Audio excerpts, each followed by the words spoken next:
Let me read to you a passage from the 9th chapter of St. Luke's Gospel, verses 7 to 9. It's the Gospel for Thursday of the 25th week of Ordinary Time.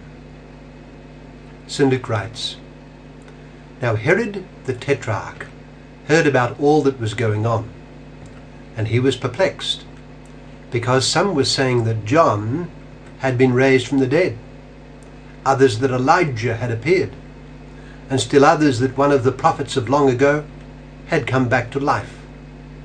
But Herod said, I beheaded John. Who then is this that I hear such things about?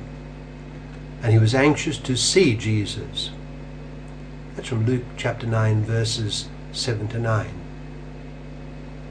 It refers to Herod's perplexity. Luke tells us that Herod, the Tetrarch of Galilee, who at Herodias' instigation had put John the Baptist to death, began to hear all these things about Jesus. Herod was in perplexity about it, we read. We're also told of some of the things that were being said about Jesus. The rumours were rife. Jesus was one of the prophets come back to life. John or Elijah, or one of the other ancient prophets. Herod could not understand what was going on, but he was eager to see someone who might be back from the dead and a wonder worker. Luke tells us later that when Pilate found no fault in Jesus, Luke chapter 23 verse 4, during his trial, he sent him to Herod. The Tetrarch of Galilee was highly delighted, we read, for he had long desired to see him, because he had heard many things about him, and hoped to see some miracle worked by him. In our passage today, Herod is in a state of perplexity, and his perplexity was a factor of his moral degradation, rendering it probably impossible for him to attain the truth. But there are other forms of perplexity in respect to religious truth, and in respect to the person and teaching of Christ. You know, one of St. Mary MacKillop's dearest and most faithful friends during her turbulent reversals was a non-Catholic. This admirable lady frankly admitted to Mary her religious skepticism. It was not a skepticism that she herself formally and consciously chose. It was an affliction, an unintended barrier to the faith which she so admired in Mary MacKillop. She too was perplexed at the thought of the person of Jesus and the Catholic Church. But she was manifestly a good person, one of Mary MacKillop's best supporters, and a valued friend of the saint. As far as I am aware, her skepticism remained with her to the last. Apart from the fallen condition common to all, her religious perplexity was utterly different from the perplexity of the evil Herod. Such a person as she illustrates the Church's teaching that the faith which brings religious certainty is a gift from above.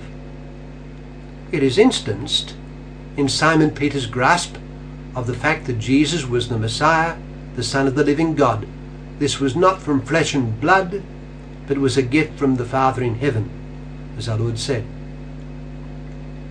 I remember reading an article by a leading philosopher in Australia. He held the chair of philosophy in an Australian university, who described himself as a theist at the outset of his article. As a matter of fact, he was a Catholic. He gave it as his opinion that philosophical speculation alone would not bring certitude in respect to the reality of God. That is to say, his own view was that in real life, rational processes alone would not take a person beyond skepticism in respect to religious realities. I was once watching an interview with a leading American scientist whose thought also led him into the discipline of religion. He narrated how one of his friends, a Catholic priest, had asked him what was holding him up from being a Christian. He told his priest friend that faith is a gift, and he did not have that gift. I suspect that his reply to the priest was given in irony. It was a reply that used Catholic teaching to add a certain aura to his own skepticism, which he did not show any desire to discard. Again, after an academic career of philosophical atheism, the British philosopher Flew declared that he was a theist.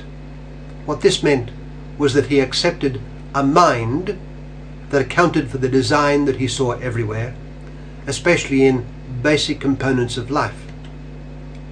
One could not help but rejoice that this eminent and influential thinker, who was repaid with scorn by his academic fellow atheists, had moved significantly from the intellectual desert in which he had for so long wandered.